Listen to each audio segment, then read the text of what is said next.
Yes?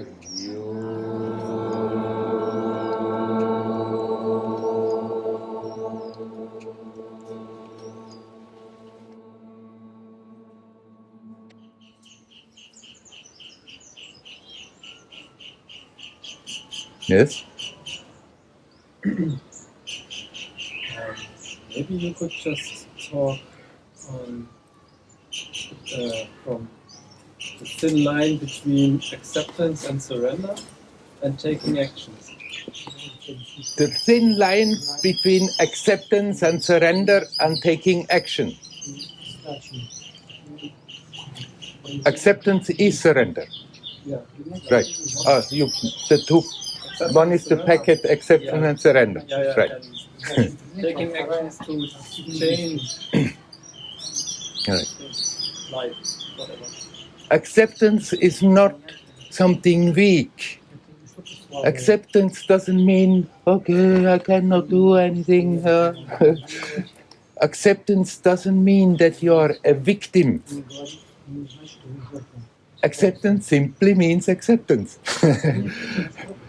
Acceptance simply means that you accept the fact of the experience right now.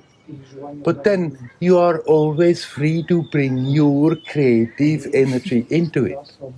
It's not that acceptance means that, okay, I cannot do a damn thing about it.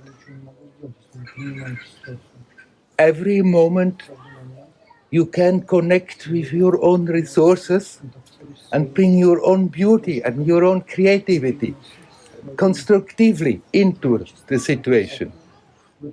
Sometimes you may be able to change it, sometimes not. Then you have to accept again, whether you are successful or not.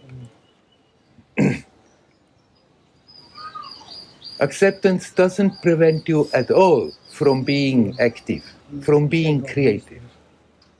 It simply lets go of all that burden that we are carrying as long as we are all the time resisting against the fact of the situation. That is the painful thing of living, that most of the time there's always that resistance. Most of the time there's always, it shouldn't be like this, it shouldn't be like this, something should be different. And that mental anguish that we are creating there is really suffering.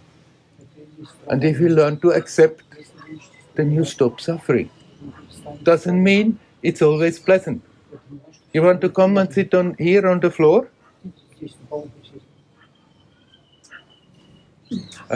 Do you understand English?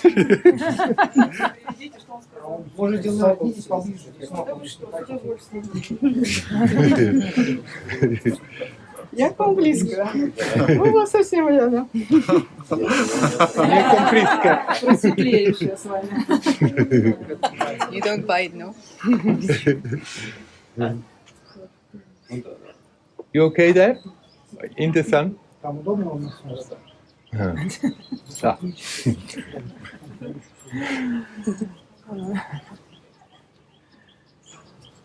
This is what makes life so hard, that there is always that resistance. No matter what is happening, except there are little peaks where everything seems right, little peaks of joy and happiness, and boom, there we are again, and somehow survive until the next peak comes. And in the meantime, there is so much resistance all the time. And that resistance, resisting against the fact of your experience, that is what makes suffering. If we stop doing that, that doesn't mean after that it's always pleasant. Sometimes it's unpleasant. But if we don't resist, it's not a problem. Unpleasant situation comes, we deal with it, we let it go, no big deal. But as soon as we are putting up all those brakes, no, it shouldn't be like that. Falling into self-pity. Why it's happening to me again? Always me, poor me. Then it's getting painful and heavy. Acceptance means that we are not doing that. But that doesn't prevent you at all of being creative. consciousness manifest has its creativity. Some people said, but all it's God's will. And I agree, all it's God's will, but part of God's will is that consciousness manifest has its own creativity. That's part of the game. And if a situation is in a way that you don't like it, you may just accept, okay, it's like this, and deal with it and let it go. Or you may think, I can do something about it, maybe it's changing to the better. That doesn't mean you stop accepting. You still accept. You don't go there with a grudge and it shouldn't be like this. Okay, here I can put some creative beauty in the carrot. Whether you are successful or not, that again is not in your heads. Still, we can try.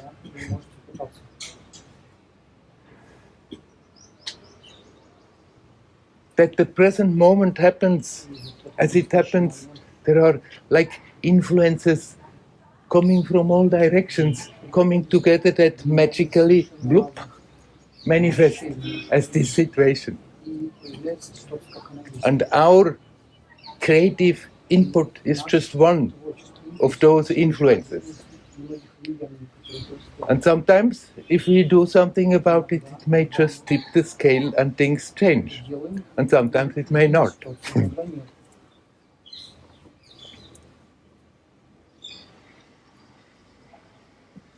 You don't become a victim accepting. You don't become useless accepting.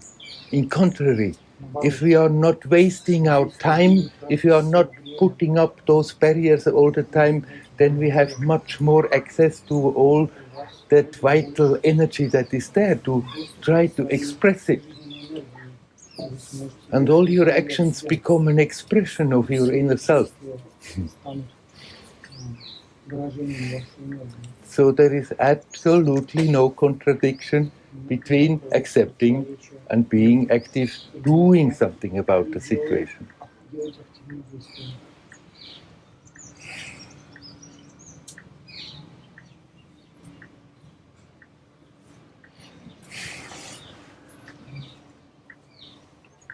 Acceptance and surrender is the same. Same. It's just another word. Surrendering to the situation means that you accept it, that you are not fighting against the fact that it is as it is. You don't necessarily have to like it, but you still accept it. That's a surrender.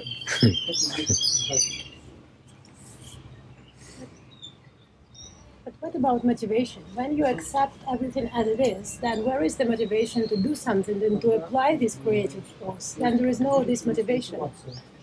Oh yes, you can have very much the motivation. Accepting as it is doesn't mean that you say, anyhow, everything is just happening and that's how it is. You still can have your preferences. You still, it's nothing wrong. As long as we are not obsessed by it. As long as you are appearing in a body, in a human form, you will have preferences. Some food you like better than other food. Some music you like better than other music. Some people you like better than other people. As long as you are not making your well-being dependent that the situation is always according to your liking, then those preferences, they are absolutely not a problem. And you can be motivated to turn the situation into a beautiful situation as you like it. But you can accept whether you are successful or not. But you still can have that motivation. You can have the motivation to achieve something, knowing my happiness is not dependent on whether I'm achieving that. Your happiness comes out of yourself. If you are aware of that, then you go playfully about it and play your role. And as long as we are here, we can also turn things in a direction that we like, that is beautiful, that your life becomes a a true expression of yourself.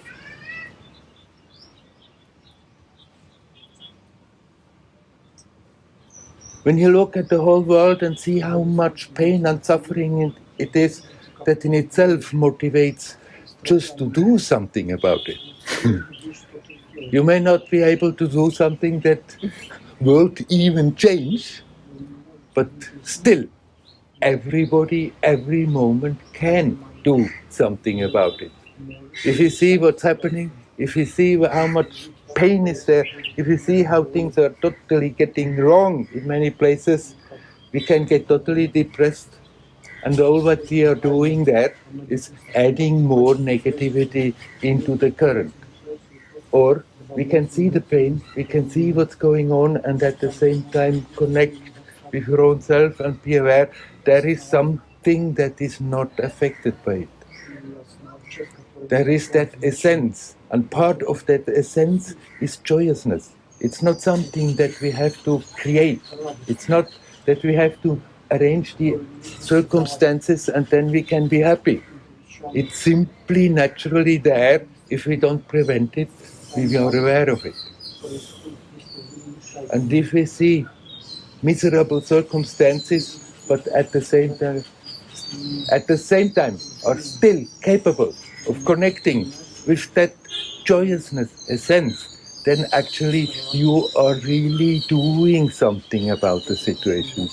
Even if you don't wriggle a finger, then you become like a lighthouse. Then something beautiful flows through you and radiates out, and other people are also benefiting from it, whether they are aware of it or not.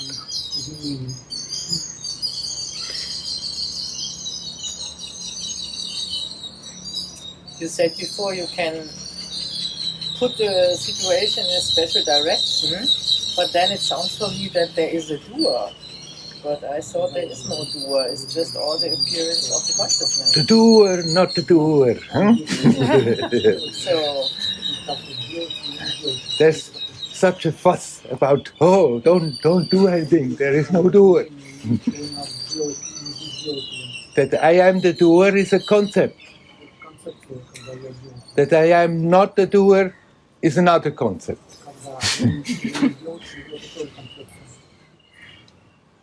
Sometimes it may be very helpful that we focus on trying not to be the doer. That we learn to let things more just take their course, just flow, by not being the doer.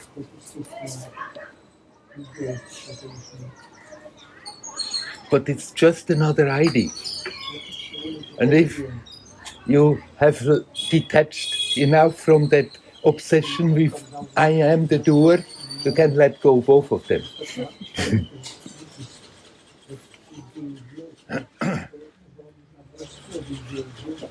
Don't be afraid if you express yourself, there, I'm again the doer. Because then you cannot do a damn thing. But then not doing anything is also doing something.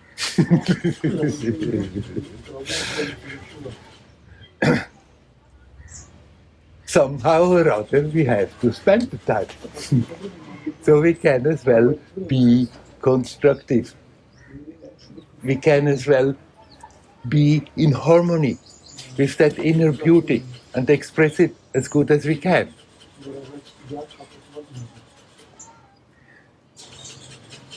I came from the Advaitic teaching, and also that stuff, not the doer, I'm not the doer, an idea I tried to hold on to,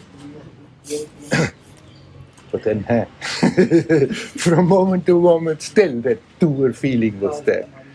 And there came at a certain moment a shift that it was really the feeling, it's like a cosmic force takes over.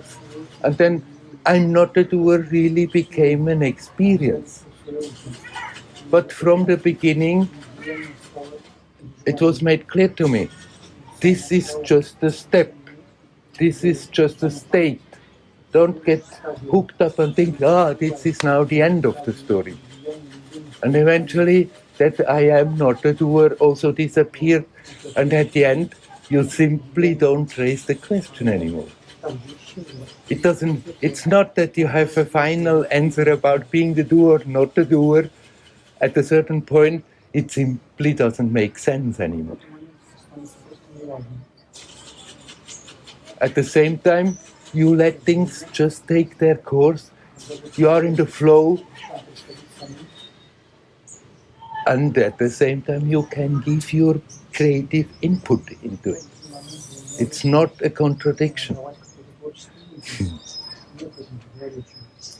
But who or what is giving the creative input? Who? Is- You! No, but me, I mean, it's... Not me, you! You! The one who is capable of asking this question. I'm not talking about Manuela. I'm talking about you. You, that divine being. This is also something that is a bit missing in the modern Advaita teaching. There is only the talk about either there is the ego or there is impersonal beingness.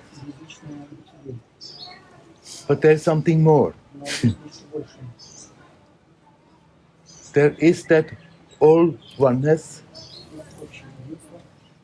and in that all oneness there is the multiplicity.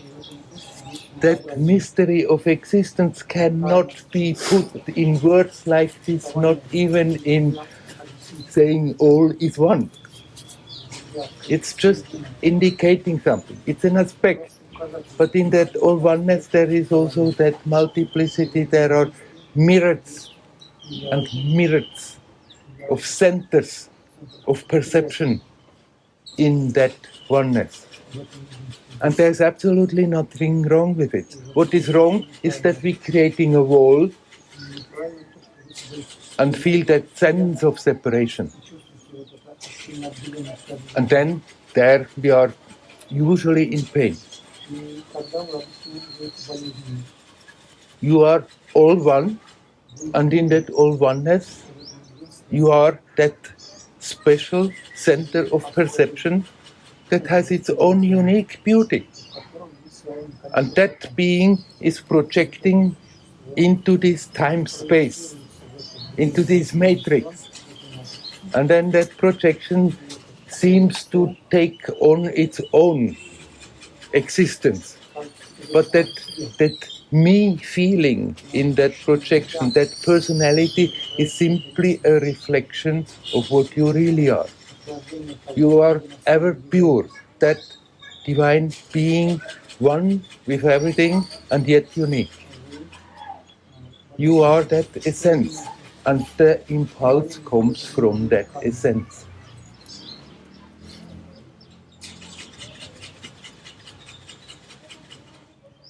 All the beauty, all the creativity, all that is harmonious and expansive is coming from that. Then in between, somehow these frictions happen, and somehow that I feeling is attached to that manifestation, and then that's me. And from that perspective, we start to be disharmonious and create a lot of pain. But if you bring your attention back to that, then you are in harmony with existence. And the impulse to creatively do something about the situation is coming from you, from that being that you really are.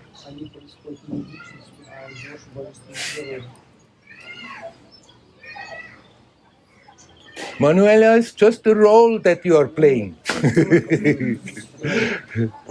You are prior to that.